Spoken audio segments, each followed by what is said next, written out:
Well, good to be here. And now, on the screen that I have here, maybe it's a prompter, although I'm not going to read anything from it. It says, "The power of the present moment, a meditation." So that's what I'm supposed to do with you.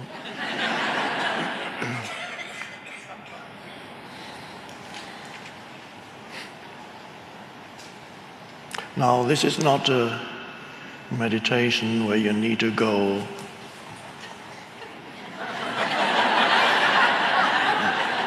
because sometimes the moment one says meditation, everybody goes.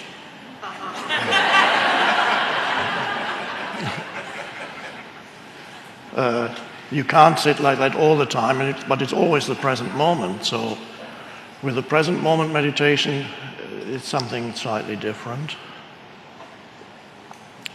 It's an amazing thing, the present moment, usually overlooked. So the most amazing thing, I call it thing, of course it's not a thing, the most amazing thing in your life for most people in the normal state of consciousness, and normal means somewhat or very insane. In the normal state of consciousness, the present moment is usually overlooked habitually, unconsciously. People have been conditioned to overlook the most important thing there ever is, because your entire life consists of the present moment. There never has been anything else. Everything happened in the present moment, and when you remember it, it's the present moment.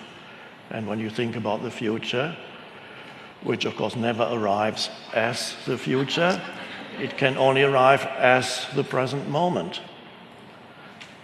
But people live as if the present moment were undesirable or an obstacle, or they actively dislike it. And some people habitually live actively disliking the isness of the present moment.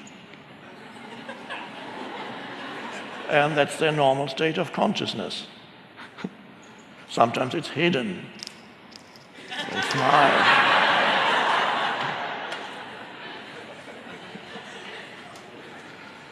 So when you become aware of the present moment, and sometimes people realize when I talk about it, all of you of course know all this already, but there may be some tuning in through the media who don't know this yet. When you realize that that's all there ever is, your entire life consists of the now. It can only unfold in the now, which is now. Any emotion you feel, anything you think, anything that happens, any experience, it's all inseparable from the now. But the now to most people is an abstract thing and not interesting enough. So let's see what that means, and let's make it into a meditation. So let's call this our meditation this afternoon, the journey into the now.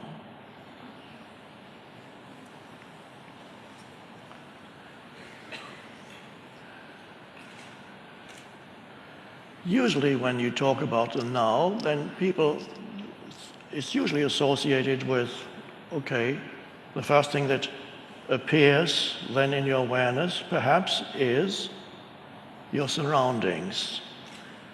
And that's already a great step into the now. It's the first important step into the now, to become aware of whatever surrounds you, the space that surrounds you, wherever you may be, and whatever takes place in that space.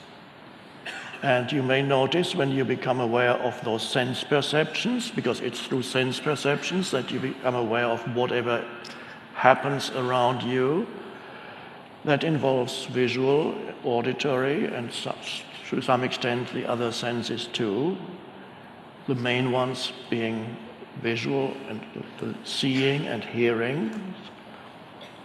So as we enter the now, we become more aware of our surroundings. It's the first step into the now.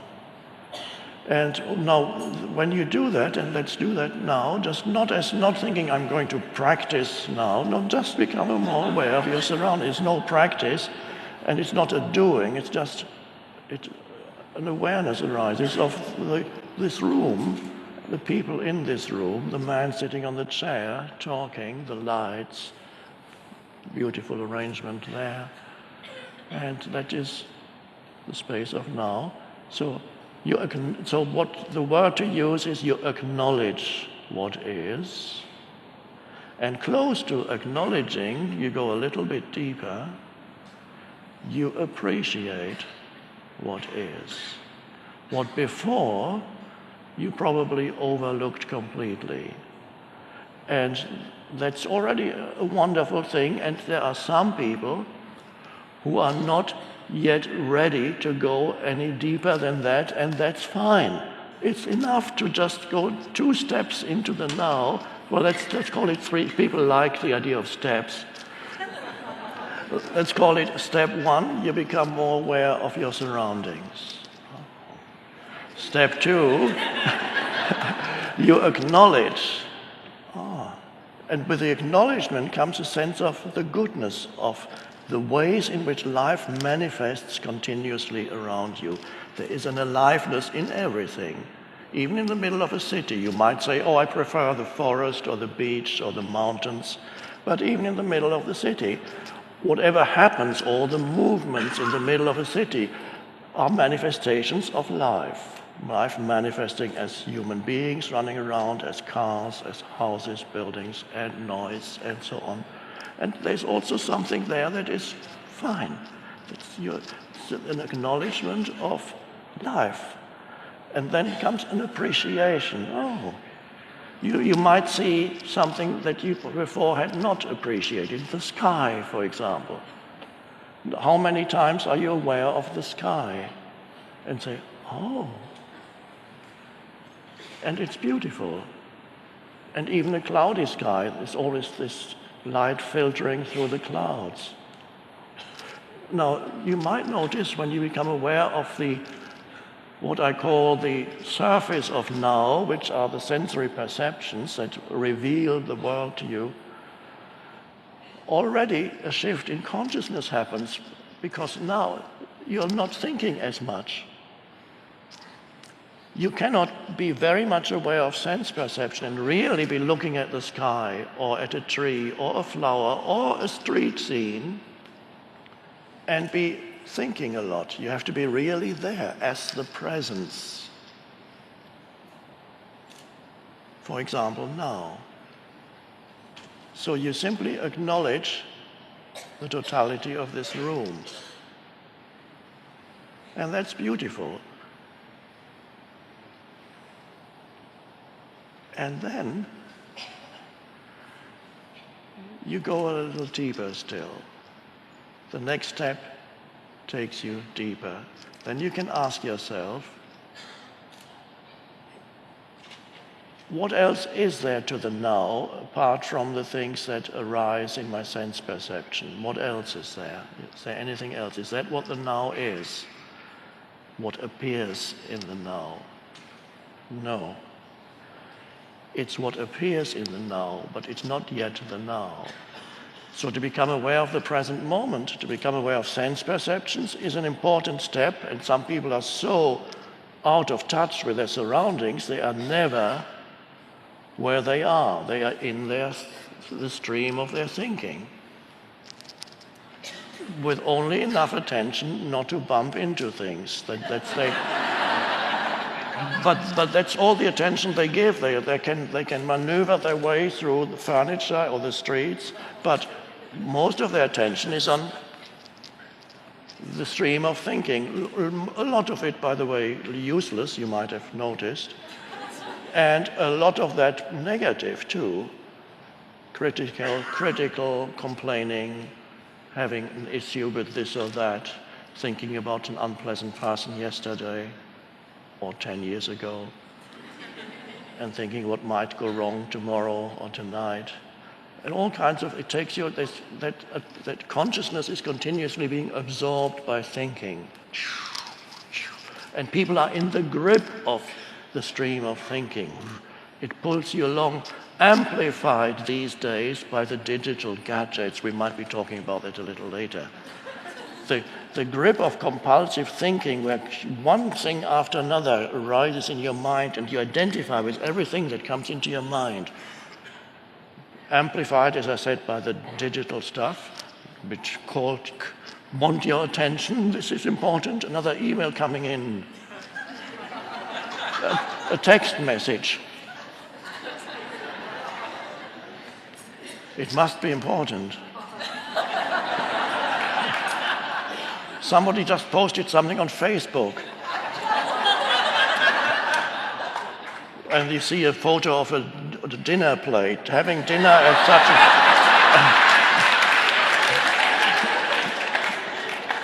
a... And of course then you have to reply and you say, cool, it's great. And that absorbs all your attention, is continuously being absorbed. It was bad enough before the digital things, but now it gets amplified. More stuff in your mind, more stuff. And you're drowning in stuff. And I'm not meaning physical stuff. Some people also drown in physical stuff. But you're drowning in mental stuff. One thought after another, one text message after another, one Facebook posting after another, one unpleasant memory or anxious thought after another, one complaint after another about other people, what they did and failed to do and should have done but didn't do. So there's no end to the stuff, and you are missing the present moment. Continuously, your attention is absorbed by useless and compulsive thinking. And imagine living like that for 10, 20, 30, 40 years. What that does to your habitual state of consciousness and you as a person. What kind of person does that state of consciousness produce? Anxious, angry, whatever their habitual state is, continuously dissatisfied, continuously needing desperately the next thing, which is never enough. So this is what we're getting out of. Just wanted to show you a little illustration of the normal state. So now we go back into the present moment. And as you become more aware of your sense perceptions, your alertness, and when I say alertness, don't let that be just a conceptual thing. Alertness needs to be something that you can only know what alert awareness is by experiencing alert awareness. You cannot understand conceptually what alert awareness is. And everybody here, I would say, knows already and can verify in their own experience the difference between being absorbed in being identified with the voice in your head, which is habitual compulsive thinking, and being in a state of alert awareness, which looks like this.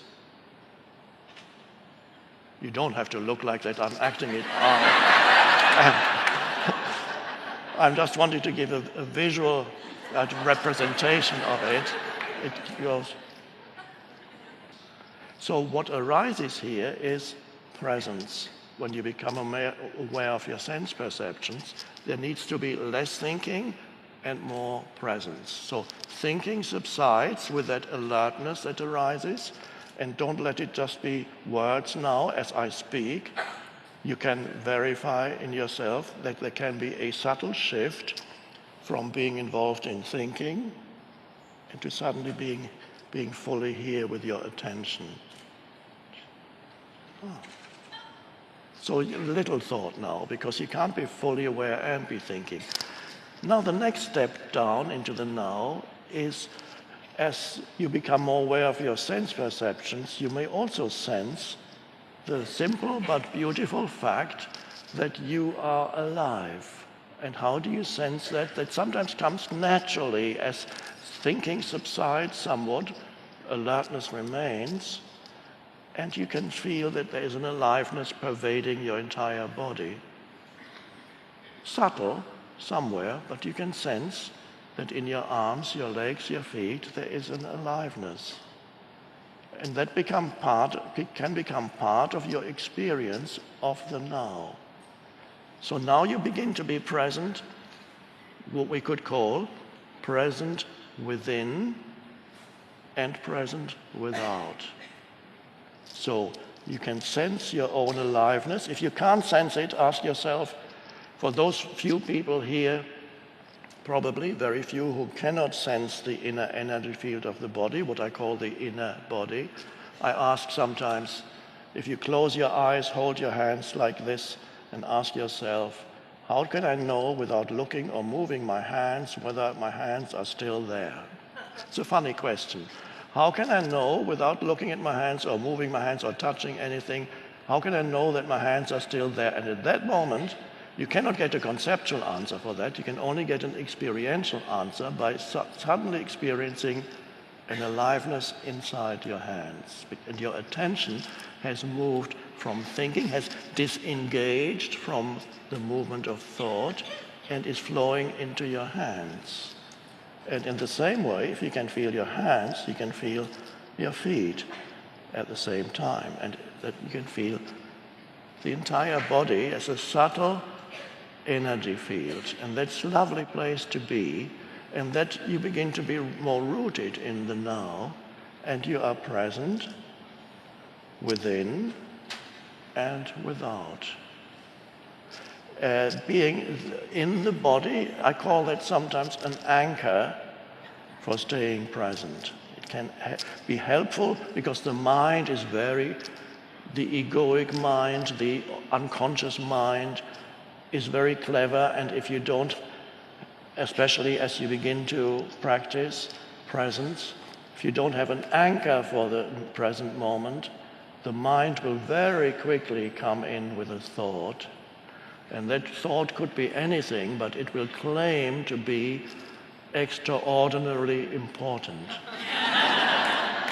And it will say, follow me. You need to think about this.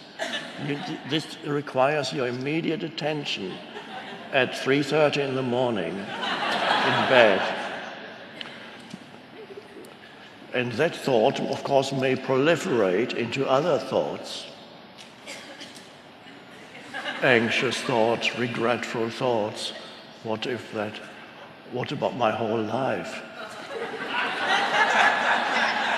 I have to work out my life. It's all been useless. What have I done with my life? What about my life? What is my life?